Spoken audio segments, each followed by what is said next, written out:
আমিনুল যে ফুটবলার, সাকিব তো আর বাংলাদেশ রাষ্ট্রের জন্য কিছু বয়ে আনে নাই। সাকিব নিজে অনেক কিছু অর্জন করেছে। আমিনুল তো বাংলাদেশ রাষ্ট্রের জন্য পুরস্কার বয়ে এনেছিল না? জাতীয় দলের ক্যাপ্টেন ছিল। আমিনুলকে যেইভাবে অত্যাচার করা হয়েছে তখন কি আপনারা প্রশ্ন করেছিলেন? আমিনুলকে তো জেলে ভরা হয়েছে, সাকিবের বিরুদ্ধে মামলা হয়েছে। তারপরও আমরা, এটা পুলিশ প্রশাসনের ব্যাপার, আমরা যতটুকু বলার চেষ্টা করেছি। মামলা হওয়া বা এফআইআর হওয়া মানে তো গ্রেফতার না। আমার বিশ্বাস আমাদের স্বরাষ্ট্র মন্ত্রণালয় থেকে উদ্যোগ নেওয়া হবে যাতে কেউ অতি উৎসাহিত হয়ে গ্রেফতার না করতে যায়, বুঝছেন না? আর আপনি যদি কম্পারেটিভ ফিচার যতগুলো আপনারা প্রশ্ন করেছেন, সবকিছুর জন্মদাতা হচ্ছে আওয়ামী লীগ। আমি কি বাড়িয়ে বলছি? সবকিছু কোন এক্সাম্পল চান?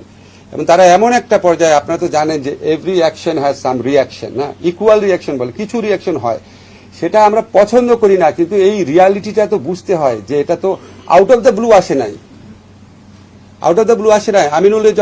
আমিনুলকে গ্রেফতার করা হয়েছে, দিনের পর দিন জামিন দিচ্ছিল না। আমি নিজে শুধু প্রথম আলোতে কলাম লিখেছি, আমি আপনাদের কাউকে লিখতে দেখি নাই। আপনাদের পত্রিকায় একটা জাতীয় দলের বাংলাদেশ চ্যাম্পিয়ন হয়েছিল সাব গেমসে, তার চ্যাম্পিয়নশিপে গ্রেফতার করেছে, মামলা গ্রেফতার, দিনের পর দিন জামিন রিজেক্ট করেছে। সাকিবের বিরুদ্ধে শুধু মামলা হয়েছে এবং আমি আশা করি সাকিব গ্রেফতার হবে না। এবং আমাদের পুলিশ বাহিনীকে আমি যতদূর জানি এরকম একটা ইনস্ট্রাকশন দেওয়া আছে যে অবিশ্বাস্য, অ্যাপারেন্টলি খুব অবিশ্বাস্য কিছু হলে যতটা পারা যায় আইনগত সীমার মধ্যে থেকে রেস্ট্রেইন দেখানোর জন্য, আর কি, রেস্ট্রেইন বজায় রাখার জন্য। ব্যক্তিগতভাবে কেউ যদি মামলা করে, ধরেন আপনার সন্তান মারা গেছে, ধরেন পুলিশের গুলিতে, আপনার সন্তান যদি পুলিশের গুলিতে মারা যায় আন্দোলন করতে গিয়ে, অনেকের সন্তান তো মারা গেছে, 1000 জন মানুষ মারা গেছে, তার মধ্যে অর্ধেকই তো আপনার অর্ধেকেরই তো আপনার পিতা আছে, ওই বয়সী ইয়েরা মারা গেছে, শিশু মারা গেছে।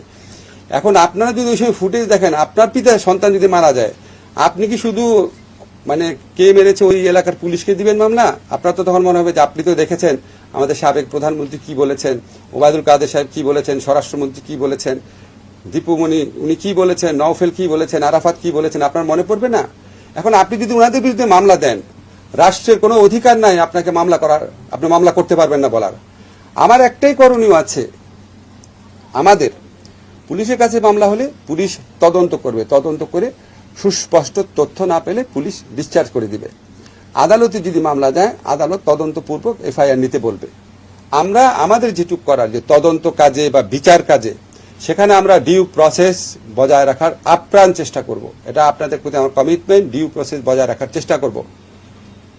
এখন আমরা তো আর আদালতে হস্তক্ষেপ করতে পারি না, আমরা আদালতকে ফেসিলিটেট করব যাতে আদালত ডিউ প্রসেস বজায় রাখতে পারে।